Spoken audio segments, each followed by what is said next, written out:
Hello, everybody. Welcome back to the Everyday Doctrine podcast, and we have an exciting episode today. It's one that I am beginning a new course for a degree that I'm working on, and the first book assigned in the class was one that I had begun reading in previous years and was thankful that it was assigned so that I could pick it back up and have not just a reason, but an expectation to finish the book. And the first book in this course, the one that I just want to focus on today and just give you a little summary, maybe even encourage you to pick it up and embrace what this author is encouraging, is a book by Rosario Butterfield entitled The Gospel Comes with a House Key. The entire book is focused on what she is going to call practicing radically ordinary hospitality. Now, those two words obviously do not naturally go together, something that's radical and something that's ordinary.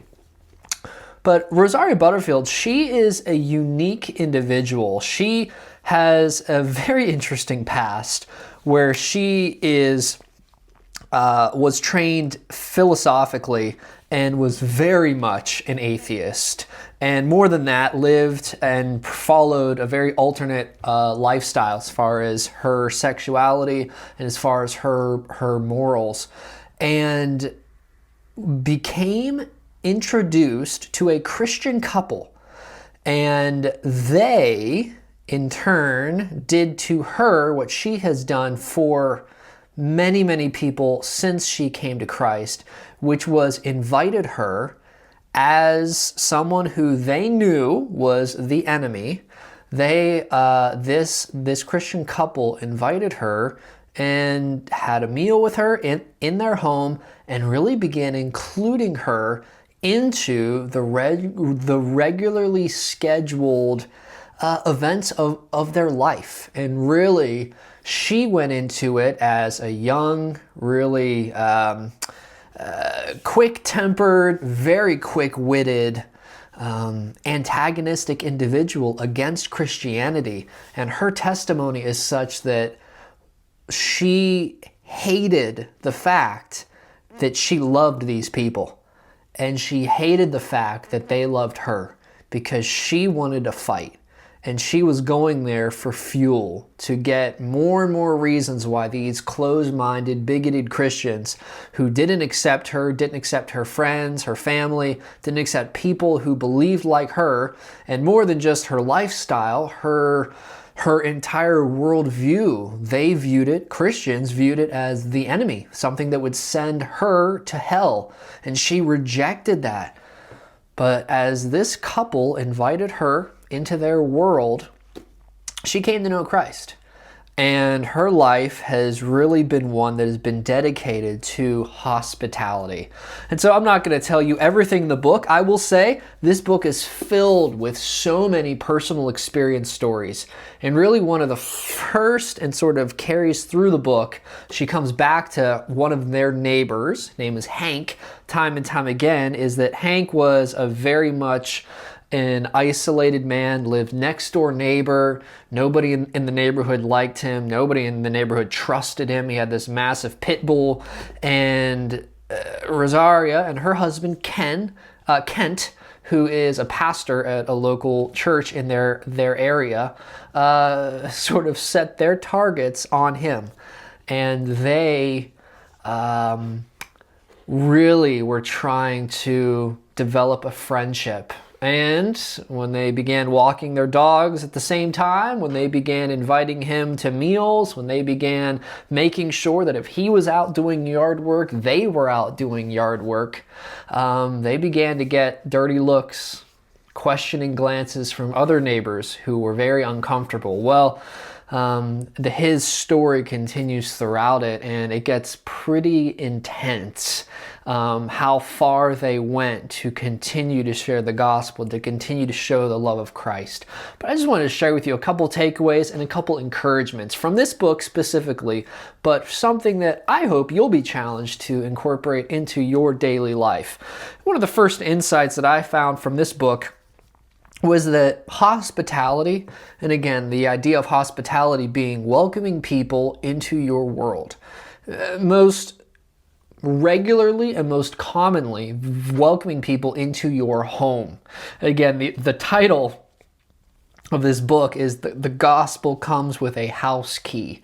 And her purpose there is that we've not been saved to be isolated people who go for a couple hours a week and see other Christians, but then retreat into our own castles and never welcome people into our homes, into our lives. And the first insight from this book, and really from hospitality, is that hospitality is a simple practice. Now, I didn't necessarily say that it was an easy practice, but the idea that each of us has to eat, each of us should be taking walks and exercising, each of us has to go to the store, each of us has interests.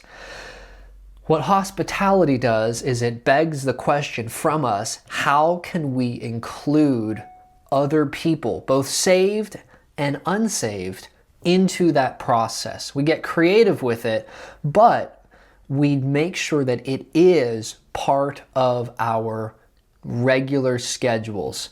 Our sinful and obviously selfish selves are quick to put up barriers. We are quick to put up roadblocks for why we can't show or engage in hospitality. But one of the first takeaways and a challenge for all of us is that it is a simple thing to include others in our daily schedules. And at a basic, we have to eat multiple times a day. Could we include other people into those meals? Provide an opportunity to talk, provide an opportunity to encourage, to laugh, sometimes to cry, to share biblical encouragement. It is a simple thing to show hospitality. May we embrace the simplicity of it and make it a part of our lives. The second insight that I took away from this book, and I encourage you, please pick up a copy and read through it. Be encouraged, be challenged, because there are some real things in this book that shows that the Christian life is not a clean thing. It is not a neat and tidy experience. But a second insight was how there does need to be clear communication and agreement within a family about how they're going to go about showing hospitality. Let's just say the wife is very eager to begin inviting every Friday a different family from the church, but the husband is not at a place where he is at the same excitement level. That is going to drive a wedge between families, especially if there's children and there's other schedules and you haven't clearly communicated and prepared for something like this. Not to mention financially, that is also going to be an investment. If you are feeding way more people than you normally would, there's going to need to be some decisions made. The second insight from this book was that there needs to be clear communication. People need to be aligned. And Rosario, she challenged and said, if hospitality is coming between your family, she didn't say stop. She said you're doing it wrong, meaning you need to take a moment, talk about it. If there are boundaries that do need to be set, you need to make those, but those boundaries can't be, we're no longer going to be hospitable as a family. The third insight is that what she called radically ordinary hospitality forces Christians to view other people, both saved and not saved, as image bearers. Again, there are some personal experience stories that she shares where people who were even believers refused to go there with their family. They were all about this, loving one another, loving even your enemies, but they had a line, and maybe you're tempted to have that line as well. I'm all for serving people, but this is too far. And when her family continued on, she had some people that would challenge her and that would accuse her of going too far with their hospitality. But she said one of the things that it forces you to do is that it doesn't matter who you're discussing or who you're engaging with, it forces you to view people as image bearers, people with worth because they're created in God's image. The fourth insight is that in willingly and faithful engagement in hospitality, when we do that, it actually shows, though we don't maybe think about this very much, that we actually are resting in God's sovereignty. And something that she said, and she entitled one of her chapters, she entitled chapter 4, God Never Gets the Address Wrong. And what her purpose in that chapter, in that stream of thought, was God did not put you and your family in that house by accident. God put you in that home, in that neighborhood, in that subdivision, wherever. God put you there for a reason. And when you look around at your neighbors, do we know them? And then secondly, are we showing hospitality to them, even if they are difficult and challenging cases? God never gets the address wrong. When we willingly and faithfully engage in hospitality, it reveals that we submit to God's sovereignty. God, we don't know why you put us here, but we are going to obey and love where you have placed us. The final insight is one that's a little bit more church-centric, and she does address the reality that in the church, not even talking about non-believers, but in the church, though people profess Christ, and though you are going to be welcoming people into your world, they're going to know you, they're going to know your business, they're going to know your quirks. Though you may think that everyone who professes Christ truly loves him, what she entitled chapter 6 of her book was Judas in the Church. And she looked at Judas's life and how Christ welcomed Judas. Christ is sovereign. Christ knows everything. He knew what Judas was. He knew Judas's heart. But yet for those 3 years, he brought him along everywhere they went. He knew all of the details. He had a say in even running the financial aspect of Jesus' ministry. I mean, talk about putting someone in a place of leadership and authority. Jesus wasn't foolish in that. He wasn't wrong for doing that. But her purpose there is to say, even though we know that in the church, certainly without the church, there are going to be people who look right, but who will ultimately hurt us and do us wrong, even that fact is not reason enough to say that we're not going to engage in hospitality. That final insight was, because of sin, there will be friends and even family members who profess Christ, but are truly fighting him. They're not on the Lord's side. They're opposed to him. However, in humility and in trust, we can't batten down the hatches and say we're going to protect ourselves as the world goes to hell in a handbasket, as is commonly said. No, we must identify the sin in our own hearts, humbly confess it, remain wise, yes, wise as serpents, as the scriptures teach us, but gentle as doves, gentle as lambs, gentle, loving people in our worlds. And yes, showing them hospitality. I don't know what your family does for hospitality. Do you regularly engage with people? Do you eat with people regularly? Do you go to people's homes? Do you have people into your homes? Do you make it a point to spend time with believers and non-believers, neighbors, people that you go to softball games with, people that are on different school connections? I don't know what connections you have, but are you showing hospitality?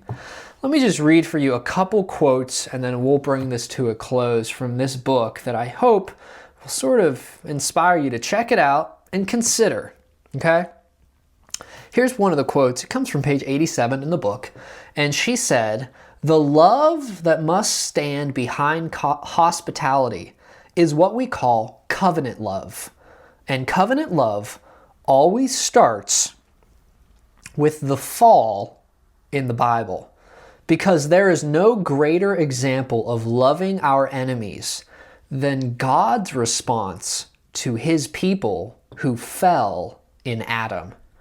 right? When we think about hospitality, it is an act of love. It is an act of love to use your resources for others. It is an act of love to use your time and your schedule to be a blessing to others, to make a meal, to welcome people to watch a ball game with you, to go to the store at the same time. Everybody has to shop, connect with somebody, and go buy your groceries together, right? It is an act of love. But the gospel, the fall in the Garden of Eden, there's no greater example of hospitality than what Christ did for us, than what God does for us. Let me give you another quote. Radically ordinary hospitality sees our Christian homes as hospitals and as incubators.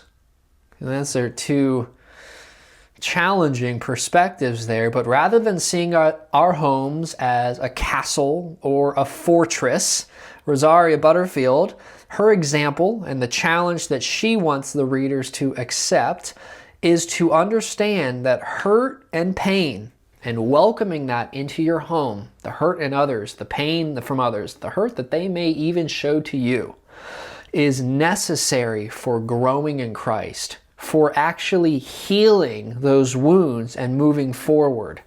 Our homes need to be seen as hospitals and as incubators. And then finally, Rosaria is a very educated woman. She is extremely bright, and she's able to look at the world and understand the philosophies that are there. She knows the thought leaders throughout history who have created the framework for the non-Christianized world, for anti-God philosophies. But her point with all that, though she knows what she's talking about, this is the final quote that I'm going to give you. She said this: radically ordinary, daily Christianity is not a PhD process, right? Showing radically ordinary hospitality, you don't need a PhD for it. What did she go on to say?